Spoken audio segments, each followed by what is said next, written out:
Well, alright, welcome back to As It Should Be. Paul Bortolino here in the world-famous As It Should Be studios. Yeah, well, today I am doing a track versus track, and I decided to do two albums from 1986, two of my favorite albums from 1986, albums that had a huge impact on me, and that is R.E.M's Life's Rich Pageant versus Smithereens, Especially for You. Now, this actually is a promo flat that I actually got in '86. My actual copy of this album is in the world famous As It Should Be archives, but thankfully I have this. Whoops, I hit the mic. Thankfully, I have this promo flat here that I can show. It can represent, and of course, this is an actual, real deal copy of Especially for You, signed by everybody but Mike. Mike Mazzeros wasn't around, so he didn't sign this record. But everybody else is there: Pat, Jim, and Dennis, and now these two albums, it cannot be overstated how huge these records were for me, because I had just gone through my metal phase and I was starting to kind of get out of it, and there were three albums that just blew the doors open and just had me just veer off in a completely other direction. These two albums and Parade by Prince and the Revolution. But I'm doing these two albums against one another because, you know, musically they're more compatible, and, you know. So, I'll get my track, or my tally sheet going here. R.E.M.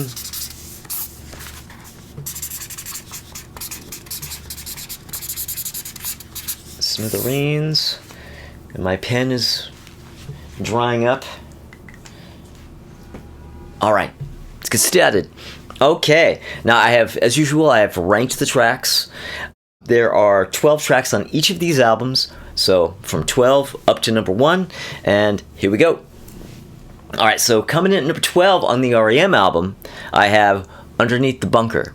Now, Underneath the Bunker is just sort of a throwaway B-side little instrumental. Well, I guess it's not really instrumental. It actually has a vocal on it, but it's a throwaway B-side sort of track that they kind of buried at the end of side 1, and I believe they didn't even have it listed on the album. It's just sort of a secret track at the end of side 1, and that goes up against what I have at number 12 on the Smithereens album, which is I Don't Want to Lose You. Now, the Smithereens album is all killer, no filler. There is not a track I don't love on this album. So even what I don't want to lose you, great track, and I have it at the bottom. And it's going against Underneath the Bunker, which is not a great track. It's not bad. It's just a complete throwaway. A complete throwaway. Smithereens get that with ease. With ease. Yeah, the R.E.M. album has always been every bit as big of an album for me, but there are a couple tracks that I don't love as much. Well, one that I used to not like at all back in the day, that now comes in at number 11, and I actually like it now. Number 11 on the R.E.M. album, Superman. Yeah, and that is the last track on the record. Again, I think, wasn't it an unlisted track, like a secret bonus track at the end of side 2? It's a cover, and Mike Mills does mainly the lead vocal on it. And I couldn't stand this track back in the 80s, but I like it now. I definitely like it, but it still goes down at number 11. And what I have at number 11 on the Smithereens album is a song also that I did not like at all back in the day. It was the only track. It used to be that I loved every song on this album except this one. Now I think it's great. In a Lonely Place. Yeah, it was Suzanne Vega. Yeah, it's like a cocktail, loungy kind of ballad duet between Pat Denizio and Suzanne Vega. Didn't like it. This record came out when I was 16, and it was just too sophisticated for me. I couldn't get into it. But I love it now. But what do I choose?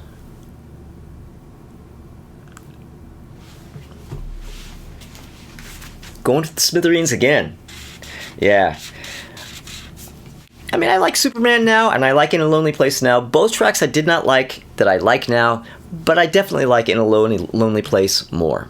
Okay. Okay, so coming in at number 10, on the R.E.M. album, just a touch. Yeah, one of the really just kind of just fast, almost, dare I say, punky kind of tracks in this album. And that goes up against what I have at number 10 on the Smithereens, which is Crazy Mixed Up Kid. Now, Crazy Mixed Up Kid is like an early Beatles, like you know those early Beatles tracks where they kind of did almost a Carl Perkins kind of, but you know, it's one of those kind of tracks, and it's great. Both great tracks, in fact. Ooh, see, already at number 10, we're already getting into tracks that are very difficult to choose between. Ooh.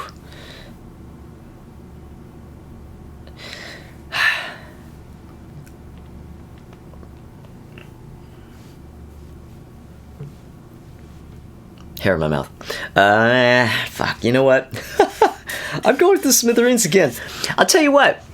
In '86, if you had asked me which band, I absolutely loved R.E.M. more. I worshipped R.E.M. And I loved the Smithereens, but R.E.M. was a way bigger band for me back in those days. I think maybe the Smithereens album has remained the strongest of the two for me, but man, both of these run so deep. But so far, the Smithereens are cleaning up. All right. So coming to number 9 on the R.E.M. album, Hyena. The other really fast, almost punky-ish kind of track. Hyena and Just a Touch are almost kind of twin tracks in a way. Both great. And that goes up against what I have at number 9 on the Smithereens, which is Strangers When We Meet, the opening track on the album. Now, I remember when I bought this record. I bought this record because I saw the video for Behind the Wall of Sleep on MTV. And I was immediately like, boom, I have to get this. It was just instant. I was like completely into it, had to get that record. And I put the record on when I first got it, and I was really disappointed in this track because this didn't sound at all like what I was expecting. It sounded a little kind of hokey, you know, kind of corny compared to what I was expecting. Love the track now, but even now I still have it, you know, down to number 9, but it's great. Strangers When We Meet is like a good pop, 60s pop kind of track, maybe a little doo-woppy, you know, great track. But that against Hyena, R.E.M. gets one. Yeah, R.E.M. gets that. Okay. All right, so coming in number 8 on R.E.M., I have Begin to Begin, which is the opening track on that album. Great track from the get-go. The minute I put the needle down for the first time in this album, I was happy with this track, and it remains great. But I have that going up against what I have at number... Did I say 9 or 8? Well, this is number 8. What I have going against number 8 on Smithereens, which is Cigarette. Oh, man, Cigarette. Oh. One of the great, great deep cuts. One of the... I only have it at number... Wow, I only have this at number 8, and this is one of the great deep cuts on this record. Oh. This is hard. Begin to Begin is just kind of a hard rocker in a way, and Cigarette really, really kind of, well, just slow, moody, kind of slightly folky, I would almost say. That's really hard. These tracks are also very, very different from each other. I mean, they're opposite ends of the spectrum in terms of mood and vibe.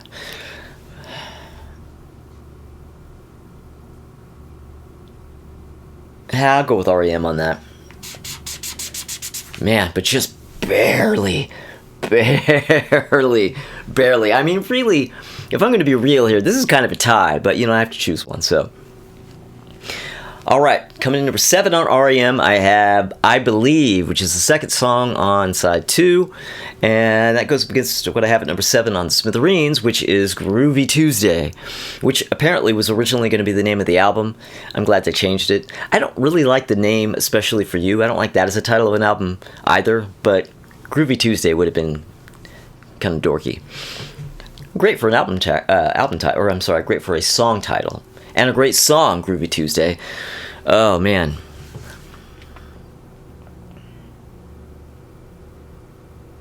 You know, I'm giving that to the Smithereens. Groovy Tuesday over I Believe, and I Believe is absolutely great. Both of them are absolutely great. Okay, all right. Coming in number 6 on R.E.M, The Flowers of Guatemala, which is the opening track on side 2, and one of the tracks that I heard before I got the album that just had me going, oh my god, I've got to get this record. And yeah, well, that goes against what I have at number 6 on the Smithereens, which is Hand of Glory. You want to talk about a deep, dark horse track on this album. This is buried all the way toward the end. This is the penultimate track, second to last track on the album. If you could be almost forgiven for completely missing it, the way where they placed it, but it's absolutely great. Hand of Glory, man. Oh, I love that one. Oh, and that against Flowers of Guatemala. And again, two completely opposite ends of the spectrum as far as, you know, the flavor and vibe and all that kind of stuff, but flipped. Now, Smithereens have like kind of the rockin' track. Yeah, Flowers of Guatemala is a really moody track that I loved so much at the time. I don't love it as much as I used to. I think if I ranked the tracks on this album in 86, this would have been in the top 2. It probably would have been number 2. But over time, I still love it, but, you know, dropped down to 6.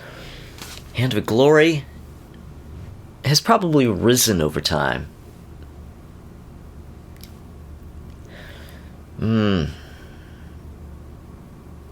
You know, I'm giving that to the Smithereens. Wow. Smithereens so far have 5, and R.E.M has 2, so well, oh shit, okay. Coming in number 5 on the R.E.M album, Swan H. Oh, God, what a track. Folky. Swan, swan, hummingbird, hurrah, we are all free now. What noisy cats are we? Oh, my God. Oh, and that goes up against what I have at number 5. I see what it is. It's number 5 on the Smithereens album, Behind the Wall of Sleep. Oh, shit. That is ground zero for me for the Smithereens. Again, like I said, I saw that video on MTV and was just like, holy shit. And another song, like Flowers of Guatemala, it's kind of fallen. Like, if I had ranked the tracks on this album in 86, Behind the Wall of Sleep probably would have been number 1. Only at number 5 now. But man, it still packs a punch, and it's still... Ooh.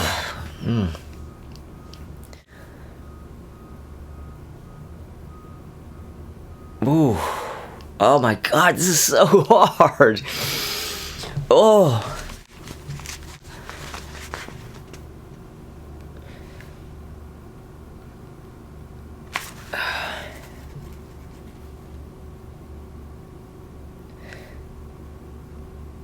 Oh my, ooh, this is a real Sophie's choice, but you know, I'm gonna give it to R.E.M, but by an undetectable amount. Again, really, this is a tie, but there are no ties in a track versus track. Okay, so coming in number 4 on the R.E.M album, What If We Give It Away? Ooh, man, now that... Kind of like Hand of Glory on the Smithereens album, this is a late Inside 2 track on the R.E.M album that's just deep, dark horse. You could be totally forgiven for missing it. Love it. Oh my god, love that one. And that goes up against, what I have at number 4, the Smithereens, which is Listen to Me Girl, which is the second track on the album. Oh, man. Oh, fuck. Oh, Listen to Me Girl is just like a great, just tough sounding, just like, kind of, almost kind of pounding, just great. It's weird. It has a heavy vibe without being actually heavy. It's just kind of, it's kind of a fist pounder. Listen to me, girl. Do, do, do, do, do, do. And what if we give it away? Folky pop. Almost jangly pop without being jangly. There's no jangle in it, but it's spiritually jangly, I guess. And I love the hell out of both these tracks. Listen to Me Girl versus What If We Give It Away?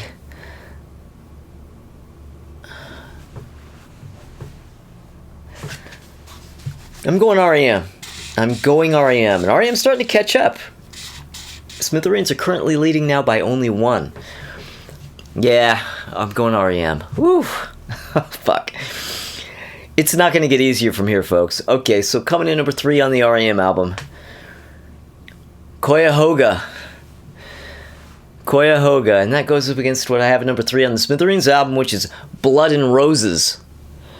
Oh, fuck. Blood and Roses. The 3rd track on side 2 and probably the most well-known track on the album.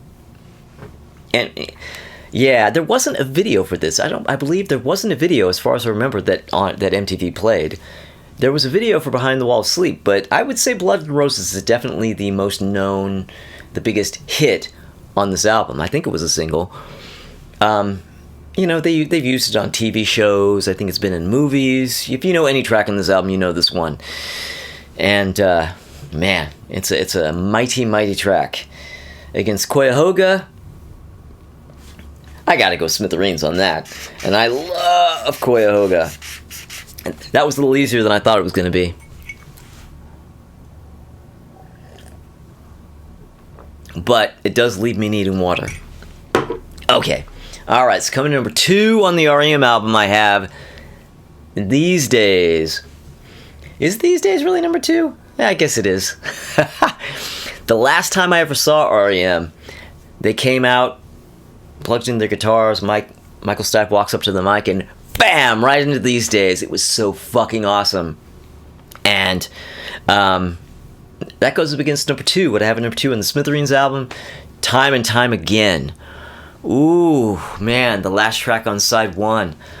Oh, just a fucking hard rocking, really 60s Beatles influence, but hard rocking, just energetic, amazing track, Time and Time Again.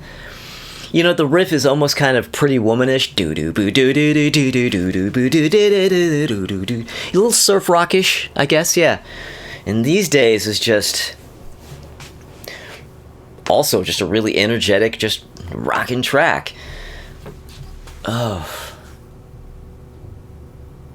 But you know what? That's actually kind of easy. Smithereens, yeah. Oh, man, and I love These Days. But Time and Time Again, boom. Oh, shit, but my number 1s, this is going to be rough. My number 1 on the R.E.M. album, Fall on Me. Oh. Spoiler alert, if I ever do an R.E.M. favorite songs ranking, this is my favorite R.E.M. song, period. And it goes against my favorite track, my number 1 track on the Smithereens album, Alone at Midnight, the closing track on the album. Oh, shit. Oh, man. Alone at Midnight. Oh. Oh, shit. Both of these tracks I have loved so much for the entire time that these albums have existed. For the entire time that I've known about them. Both of these tracks run so deep.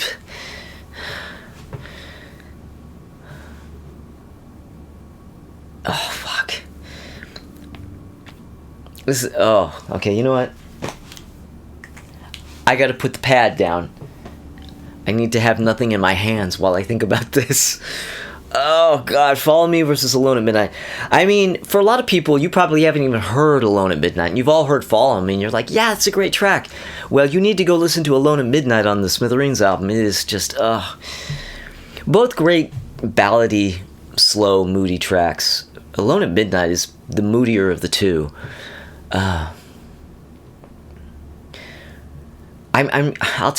give you a little hint. I'm leaning towards choosing the Smithereens song, but it's so difficult because Fall on Me is that song means so much. That is one of my favorite tracks of all time. My favorite R.E.M. track. In a way, it almost means more to me. It almost runs just a little deeper than the Smithereens track.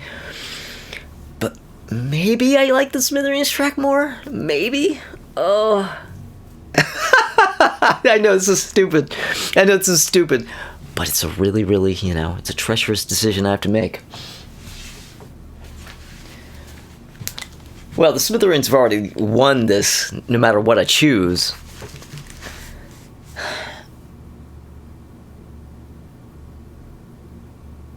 Fuck, I'm gonna go with R.E.M. But by nothing. Yeah, I always say by a hair or by a minute, like by nothing.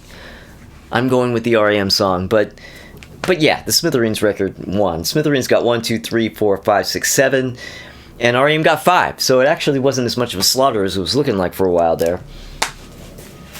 But man, yeah, these two albums loom large for me. And they both came out in July '86, by the way. They both came out the same month. And there you go. Thank you for watching, and thank you for subscribing if you have, but if you haven't, maybe consider subscribing, and if you do, click the little bell for notifications. And special shout out to Ralph Vieira of Almost Human. He's the person I completely stole the track versus track idea from, and he was completely cool about me stealing it. I salute him. And come back this week, come back this Thursday. Crystal Durant and Tommy Von Boyd are going to be back here in the world-famous As It Should Be Studios, and we're going to be discussing our favorite live albums of 1978. Yeah, the Live Albums of the Year series continues, and you are there. So come back and see that, and, well, hopefully I'll see you then.